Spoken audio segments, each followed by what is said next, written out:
अस्सलाम वालेकुम नाज़रीन इकराम, आप लोग सब कैसे हैं। उम्मीद करती हूँ आप लोग सब खैर आफियत से होंगे।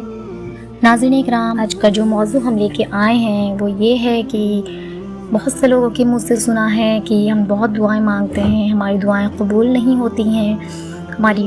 हम चाहे कितनी भी दुआएं मांग लें और अब तो हमारा दिल भी भर गया है। नाउज़ुबिल्लाह, ऐसी ऐसी बातें लोग कहने लगते हैं अगर उनकी दुआएं कबूल नहीं होती या दुआएं कबूल होने में थोड़ी देरी हो जाती है।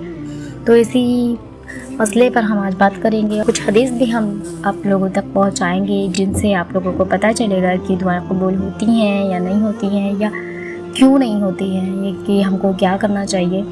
तो नाज़रीन इकराम, उम्मीद करती हूँ आप वीडियो को ज़रूर मुकम्मल देखेंगे, क्योंकि अगर आप मुकम्मल वीडियो नहीं देखते हैं तो आपको मालूमात भी मुकम्मल नहीं होगी। और वीडियो अगर आपको अच्छी लगती है तो प्लीज़ ज़रूर दूसरों तक शेयर करें, क्योंकि दुनिया में बहुत से लोग ऐसे हैं जिनके दिलों में ये बात है कि वो दुआएं मांगते हैं, उनकी दुआएं कबूल नहीं होती हैं और अल्लाह रब्बुल इज़्ज़त से वो शिकायत शिकवे गिले करते रहते हैं।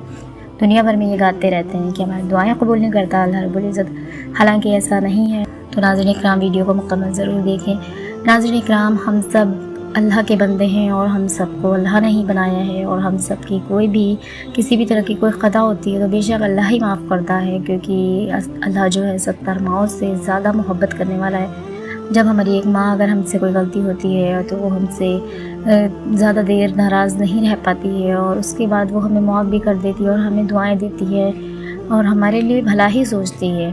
तो अल्लाह रब्बुल इज़्ज़त तो 70 माओं से ज़्यादा मोहब्बत करने वाला है। तो हम लोग कैसे सोच सकते हैं कि वो हमारी दुआएं कबूल नहीं करेगा, हमारे हक़ में कुछ बेहतर नहीं करेगा। हमें उस पर यकीदा होना चाहिए। और सबसे अहम बात दुआ की यही है कि अगर जिसने दुआ मांगी है और अगर उसके दिल में यकीदा नहीं है तो बेशक वो बेकार है, वो दीन से खारिज है, क्योंकि यकीन सबसे अहम तरीन हिस्सा है दुआ का।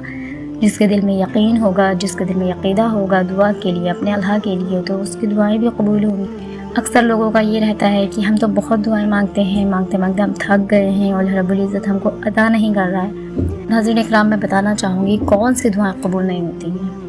बहुत सी ऐसी दुआएं हैं जिनको अल्लाह रब्बुल इज़्ज़त बिल्कुल भी नहीं कबूल करता है। वो दुआएं होती हैं अपने रिश्तेदारों के हक़ में बद्दुआएं करना, या अपनी किसी भी नाजायज़ बात के लिए दुआ मांगना, या किसी के बुरे के लिए दुआ मांगना, यानी कि बद्दुआ करना या बुरी।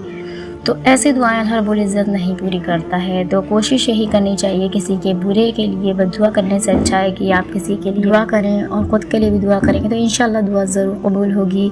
बद्दुआएं जो होती हैं, जो किसी के बुरे के लिए की जाती हैं, जो दुआएं आप समझते हैं जिन्हें कि उसका ऐसा बुरा हो जाए, उसका ये बुरा हो जाए, उसके साथ ऐसा हो जाए, तो नाज़रीन इकराम, अल्लाह रब्बुल इज़्ज़त इस तरह की दुआओं को कबूल नहीं करता है। तो अब बारी आती है कि जो दुआएं हमारी अहम दुआएं होती हैं, जो अच्छी दुआएं होती हैं, जो हम हक़ में मांगते हैं, वो भी कभी कभी ऐसा होता है कबूल नहीं होती हैं।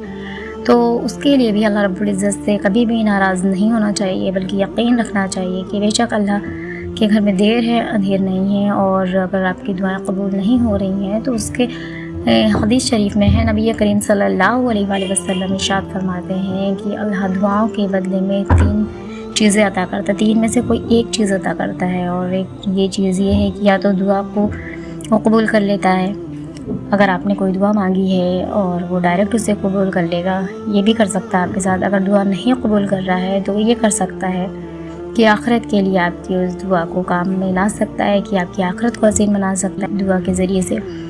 और अगर आपके साथ ये भी नहीं कर रहा है अल्लाह रब्बुल इज़्ज़त, तो बहुत बार ऐसा होता है कि कभी हम मुश्किल में फंस जाते हैं, कभी हम पर मुसीबत आ जाती है, कभी परेशानी आ जाती है, तो अल्लाह रब्बुल इज़्ज़त कुछ दुआओं को इसलिए भी काम में ले आता है कि हम पर अचानक आने वाली मुसीबतें होती हैं या परेशानियां होती हैं, उनको टाल देता है। तो ये दुआएं इस तरह से काम करती हैं। कभी भी ये नहीं सोचना चाहिए कि हमारी दुआएं कबूल नहीं हो रही हैं। बेशक हमारी दुआएं कबूल होती हैं और हमें उन पर यकीदा रखना चाहिए, अल्लाह पे यकीदा रखना चाहिए। और अगर कुछ ना कुछ अल्लाह हमको इन दुआओं के बदले, मैंने आपको बताया ही है, अल्लाह हमको दुआओं के बदले 3 में से कोई एक चीज़ ज़रूर अता करता है। तो इसलिए कभी भी निराश और कभी भी उदास होने की ज़रूरत नहीं है। और अपनी जितने भी लोगों के दिलों में ये जहन में ये छाया हुआ है कि अल्लाह रब्बुल इज़्ज़त हमारी दुआएं कबूल नहीं करता है, वो गिला शिकवा करते रहते हैं हर वक्त, तो उन तक भी इस वीडियो को ज़रूर शेयर करिएगा। रब्बुल इज़्ज़त पर यकीन रखें तो इंशाअल्लाह आपकी दुआएं ज़रूर कबूल होंगी। अहम तरीन बात ये भी कहना चाहूँगी कि کبھی بھی کسی کے لیے بری دعائیں نہ کریں، کیونکہ وہ دعائیں کبھی قبول نہیں ہوتی ہیں، بلکہ اگر وہ آپ دوسروں کے لیے کرتے ہیں تو وہ آپ کے حق میں ہی ہو جاتی ہیں۔ تو اس لیے اچھی دعائیں کریں اور اللہ سے لا لگائیں اور اس پر یقین رکھیں۔ بہت سے لوگ ہوتے ہیں کوئی کام ان کا نہیں بنتا ہے یا کچھ کام میں دیری ہونے لگتی ہے تو ان کے دل میں بالکل یہ بات آ جاتی ہے کہ ارے یہ کام نہیں ہوگا، وہ اس کام کو چھوڑ دیتے ہیں۔ تو ناظرین کرام، ایسا نہیں کرنا چاہیے، اللہ پہ یقین رکھنا چاہیے، اور جس کے دل میں ایمان ہے وہ کبھی بھی نراش نہیں ہوگا، اداس نہیں ہوگا، وہ اللہ پر یقین رکھے گا، اسے پتہ ہے کہ اللہ رب العزت میری دعا ضرور قبول کرے گا۔ تو ناظرین کرام، ہم سب کو بھی اللہ پر پورا یقین رکھنا چاہیے کہ اللہ رب العزت کبھی بھی کسی کا یقین نہیں توڑتا ہے۔ تو ناظرین کرام، آپ کو ویڈیو کیسی لگی؟ ناظرین کرام، میں نے سیدھی لفظوں میں آپ لوگوں تک یہ بات پہنچانے کی کوشش کی ہے، اور امید کرتی ہوں آپ کو سمجھ ضرور آئی ہوگی، اور آپ لوگ بھی دعا کریں اور دین سے جڑیں اور گناہوں سے بھی ہم سب کو اللہ رب العزت بچائے۔ اور ویڈیو اچھی لگی تو please like, share and subscribe کرنا بالکل نہ بھولیں۔